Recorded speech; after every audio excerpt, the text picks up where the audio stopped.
Hey, this is Matt once again. What about the other videos? Another paid request, this time for Jonathan. Thank you so much for that.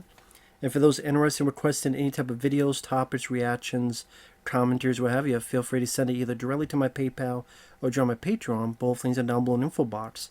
Now, this is for the Basketball Diaries from 1995, which I thought I had talked about this film, but I looked on YouTube, I couldn't find the review, so I don't know, it was one of those that I had footage or the trailer, and there's a time where I would put like the trailer like right here or right where that poster is or right here in the corner with no audio. Just like, hey, give you something to look at. Because all these other people can have 40 minutes of footage and be perfectly fine. There's only like 90 seconds but then YouTube's like, yeah, it's cool. There have been a lot of videos that then like 3 months later, nah, it's blocked. I'm like, okay. This person has 40 minutes worth. Show the entire movie within 40 minutes, it's fine. Because I didn't react to it like, or what are those thumbnails? To actually want to talk about the film. But anyway, the Basketball Diaries, for those interested in requesting pretty much any type of videos, you feel free to send it either directly to my PayPal or join my Patreon. Both links are down below in the info box for pretty much any type of video. But the Basketball Diaries, I've seen this film before. It stars Leonardo DiCaprio. This is before Titanic and all that stuff. And you got Mark Wahlberg and a very young Mark Wahlberg. Ernie Hudson, he's in the film. I wish he was in the film more, but I'll get to that in a few minutes. Juliette Lewis, who was in From Dusk Till Dawn and Martin Scorsese's Cape Fear. She has a role in this. Bruno Kirby, who I remember from City Slickers, the first one. He was also in Good Morning Vietnam. He's in this. I think he passed away soon after this, sadly.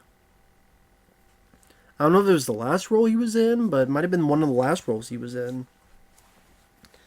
And I didn't realize this, but the director, Scott Kalvert, only did one other movie. I think it was called Deuces Wild. And then he passed away. How do I put it? Ended himself. I mean, I don't know how. I don't really want to know how. I'm like, oh, wow. Because I looked at the plot of this film and I'm like, man, I don't know, just something about watching the story unfold in this film and then knowing what happened to the director and what he did by the end to himself. I'm like, this made it a bit more depressing, I will say, watching this. But pretty much Leonardo DiCaprio, I always thought he was a good actor. I did. I mean, just back then I saw What's Eating Gilbert Grape with Johnny Depp, and I thought Leo was solid in that. I've enjoyed him in The Wolf of Wall Street, The Revenant, Inception. What was that movie? Once Upon a Time in Hollywood. I've enjoyed him a lot of stuff. He was good in The Departed. And I do think he's a very solid actor. Now, he showed a lot of promise in this. He plays one of a group of friends who they play basketball for school. It's this religious school. His mom is very religious. Don't know what happened to his dad. Whether his dad left, passed away, I'm not sure. One of the friends is sick with leukemia. And Bruno Kirby, he's Daniel Stern and Billy Crystal's buddy in City Slickers. He's the basketball coach. They win the game, they fight the other team, things seem to be going okay, but they do little bits here and there of drugs. One thing leads to another, as our lead character likes to write poems. He's always writing in his journal, always writing these poems out. Quite a bit of narration from Leo's character. And he'll go off and play basketball with Ernie Hudson, and they have a good back and forth banter. Don't let your mouth get you into something your ass can't handle. That's why I wish there was more of them. I mean, they only appear like one scene this scene here and then another scene later, so like two scenes, and I'm like, Leo and Ernie Hudson work exceptionally well together. I wish there's a lot more of the two of them together. A lot more. I think that would have helped, especially in the third act. I'll get to that before I spoil it. One thing leads to another. Leo's friend dies. He takes him out to have fun. Takes him out to like a stripper or something, and stripper hook or whatever it was, and she kind of looks at him funny because of his demeanor, just the way he looked. So he wants to go back home. Leo's like, hey, next time, and he's like, there won't be a next time. His friend passes away, and Leo can't handle it. He's like, he was the best of us. He was the greatest of us. And because he can't handle it, he falls into drug addiction. And mainly this heroin. And things don't go well. His mom knows that something's wrong. And he's like, you need to stop this. You're hurting yourself. They start doing it at school during the games, and they play horribly during the game. At one point, Bruno Kirby realizes he's fucked up and offers him money for sex, and Leo gets pissed at him. And then when Leo then plays so bad at the basketball game, they get confronted, and they pretty much say, fine, we quit. So him, Mark Wahlberg, and this shorter guy quit. And pretty much they're on dire straits. They're just living day by day, trying to find the next hit, the next thing to do. Gets kicked out by his mom. They become homeless addicts, robbing candy stores and doing what they can. And I will say what makes the film work during these sequences is I thought Scott Kalvert brought some decent style to the direction. There's a very, how do I put it? A scene that people will probably nowadays, what's the word I'm looking for? Controversial scene where Leo has a daydream that he goes in with a black trench coat and a shotgun, killing certain classmates, as well as the teacher. And this is before Columbine, this is before other stuff. I know this is taught as one of the inspirations for that stuff happening. I've said before, movies don't make psychos. Movies can make psychos. We're creative, but that person's going to be psycho regardless of a movie. Which is their home life, which is their psychology, because they can't handle the daily strains or mental illness or all the above, or whatever the case may be. If it wasn't that movie, it would have been another movie. If it wasn't a movie, it'd be a video game. If it wasn't a video game, it'd be music. If it wasn't music, it'd be a book. If it wasn't a book, it's something they saw on the news. There would always be someone to blame because they don't want to just blame themselves.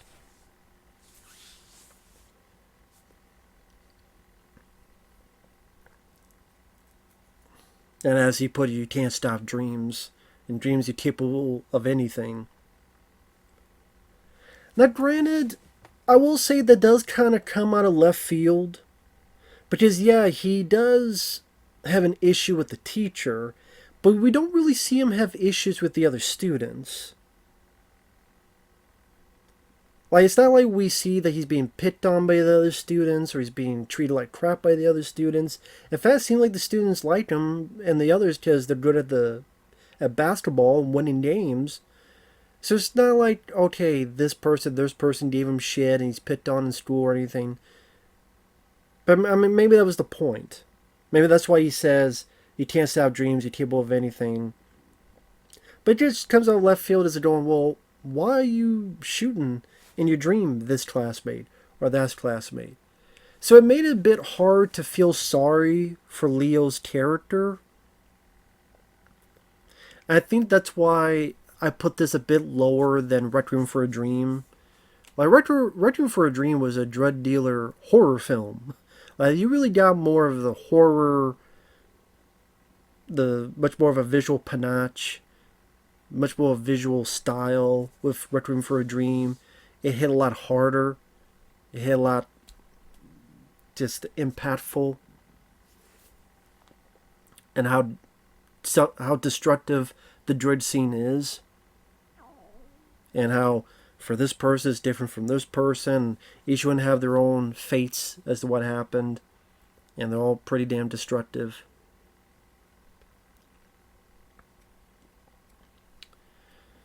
I mean, it would have been nice if you... I think that came out after this, though. I believe. I could be wrong. Because I think that was 2000 and something. So it'd be nice if, in retroactively, if that had a bit of that visual punch. But I said there's a little bit of style, like the dream scene, slow motion, the certain low angles he's shooting during this dream sequence. How he shoots the scene when, after their friend has passed away, they decide to play basketball in the rain. And you just see the anger in Leo DiCaprio's face. And don't get me wrong, I think Leonardo DiCaprio does a good job playing the role. It's just I think there's certain aspects that you could have done to make him a little bit more for us to feel sorry for.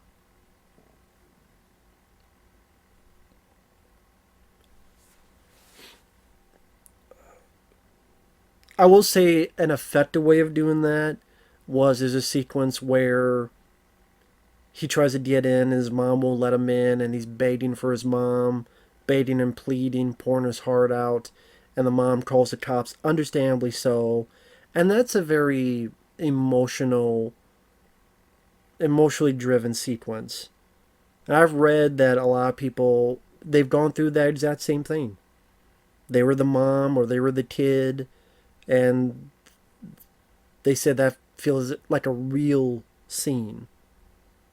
And it definitely has, of all the scenes, the more emotional punch.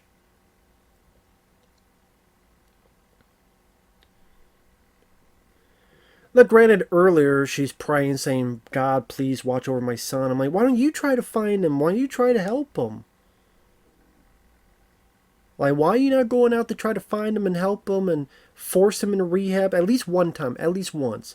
If you did it once and he screwed up twice, thrice, 4 times, I get it. But at least try at least one time to go out on your sorry ass and do something, try to help your son.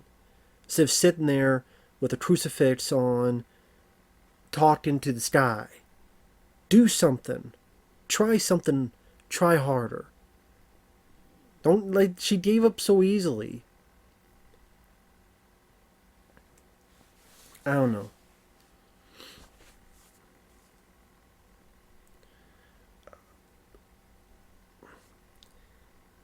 But as the movie goes on, like they get in the dire straits.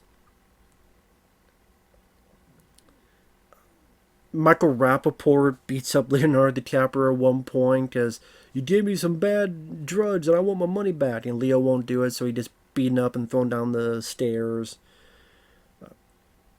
Their buddy, when they're robbing candy store, I think Pedro, he gets caught and goes to jail. So it's just him and Mark Wahlberg.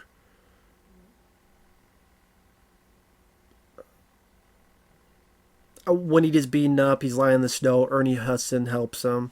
And then I remember when I first saw this, I thought, okay, now it's going to be the rehab state. Ernie Hudson, we're going to get a lot more back and forth. We're going to learn more about Ernie, which we do a bit. He's got scars on his body when someone tried to kill him. He's been through what Leo's going through. That's why he's helping out. Okay, cool. This is when he's going to kick in the third act.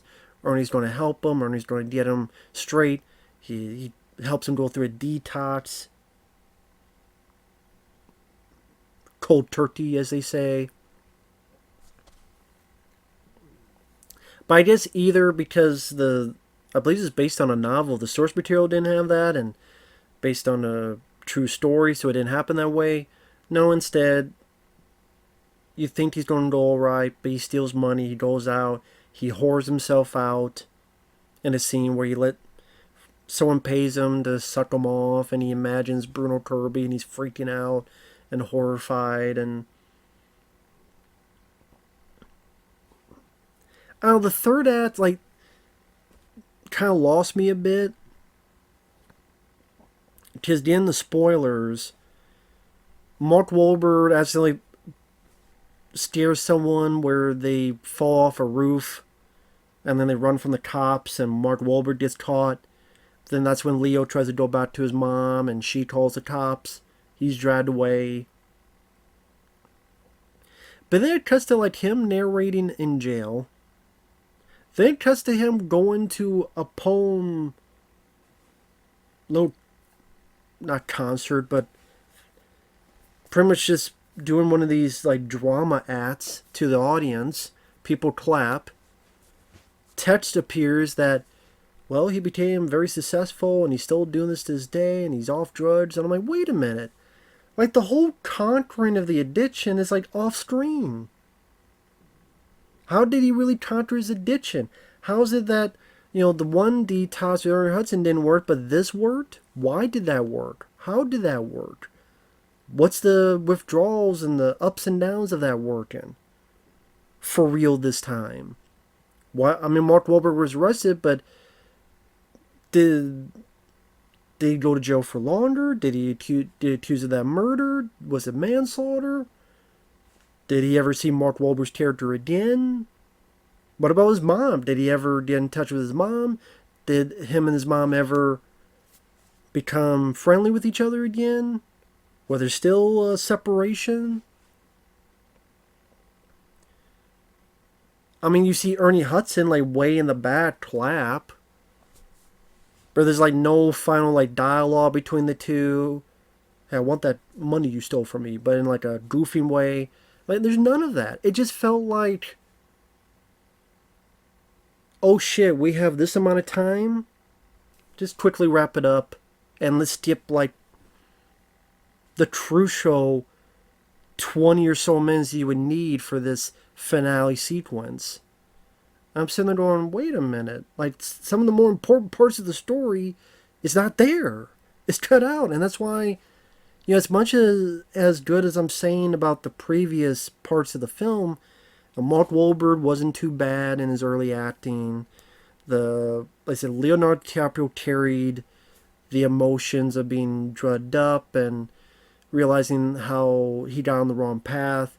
Like, one of his friends who didn't go along with them, he actually made it higher aspects in basketball. He's watching on TV, and you see the look on Leo's face. Didn't have to talk, but just his face told the whole story of regret. And again, it showed a lot of great potential what Leo would do later on in his career in life, in movies.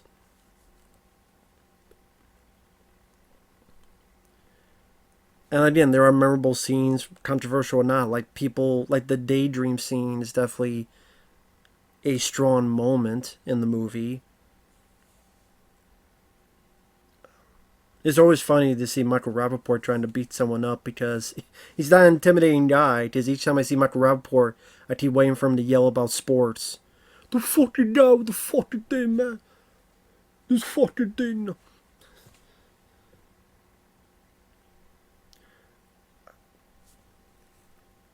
It seemed like there's a lot of other stuff that was never followed up on. Like, did he go back to school and finish school? Did he turn in Bruno Kirby? Because if Bruno Kirby offered him money, who else would he have offered? They'd come in and like, deal Bruno Kirby another like big punch in the face, or did he ever reconciliate with his mom? I would have preferred. I know it's based on a book and true story. I get that. Do you want them to just lie? I get it. I'm just looking at it as a story for a movie. I would prefer him stick with Ernie Hudson and the ups and downs, and things don't work out, so you give the second, maybe possible third last chance of trying to rehabilitate someone. And the dire straits that goes into showcasing those aspects. And the temptations and close calls. And there's a lot of stuff that could have been put on there that was kind of left off the table. So the ending feels a bit empty and hollow for me. Plus, I just wouldn't mind to see a lot more Ernie Hudson. So that's for me, like, the beginning, I thought was fairly strong. The emotional palette Leo goes into losing his friend, being angry, playing basketball in the rain, great shot in slow motion where he's dunking, or he's hanging off the rim of the hoops and the rain casting over him, and there's still that part of you that this is still a part of me that feels a little bit bad for him, and you see his downfall, and from this basketball star to this dire straits here out on the streets. It seemed like just after a while, it kind of went to a stalemate until Ernie Hudson showed up, and then I thought the movie kind of built back up again. But then when Ernie Hudson was gone, like, other than that scene with him and his mom, I don't know. Like even the stuff with Mark Wahlberg. I mean, Mark gets arrested, but you never find out did he go to jail? Is he going through ups and downs in jail? How long did? If it's said in the dialogue, or I apologize, but like what happened to him? It didn't seem like Leo really got a lot of punishment. I mean, he didn't do it, but he was there when Mark pushed this guy off. It's like, did he get any punishment? Did he get any? I don't know how else to word it. It just, I think the third act hurts. The third act, yeah, the third act hurt the film a bit. I think the first 2/3 are pretty strong, and that's where Requiem for a Dream I think really works a lot better. Just that third act is just a gut punch. When you see, was it Ellen Burstyn and what she's become, and her friends are just crying over it, to what Jennifer's character is having to do for this. Marlon Wayans just being scared, being in jail. Let me out. You felt more of the consequences. It didn't feel like Leo had much consequences because of the situation. At least in the third act. So. It's not like the worst thing ever, but it's just pretty decent with a wanty meh third act. And the ending's kind of like, that's it? That's not reaction, like, that's it?